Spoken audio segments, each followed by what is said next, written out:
particle is moving along the x-axis with its coordinate with time t given by x is equals to 10 plus 8t minus 3t square.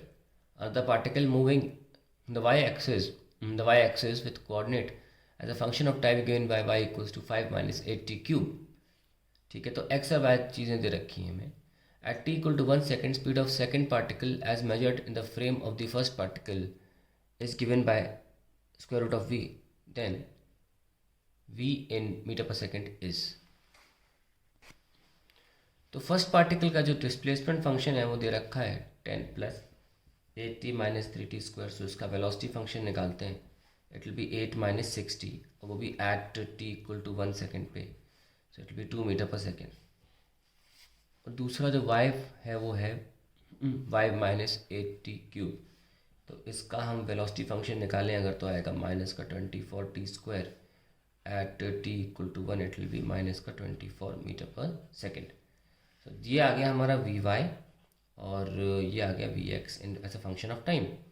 Question बोला जा रहा है speed of particle second particle as measured in the frame of the first, यानी कि speed of vy. अगर हम देखें इसको ये आई कैप लगा सकते हैं क्योंकि एक्स एक्सिस में मूव कर रहा है.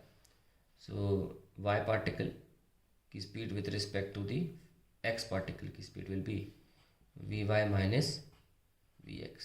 सो दिस विल बी माइनस का 24 माइनस माइनस का 2 comes out to be minus 22 meter पर सेकेंड. तो ये आपका आंसर आ गया.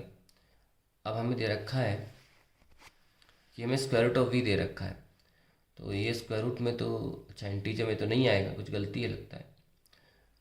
ओके ठीक है, ये वाई एक्सिस में था, सॉरी. तो जे आएगा. So we can write like this 2 and this is I. तो माइनस का 24 प्लस का 2i. तो ये आ गया.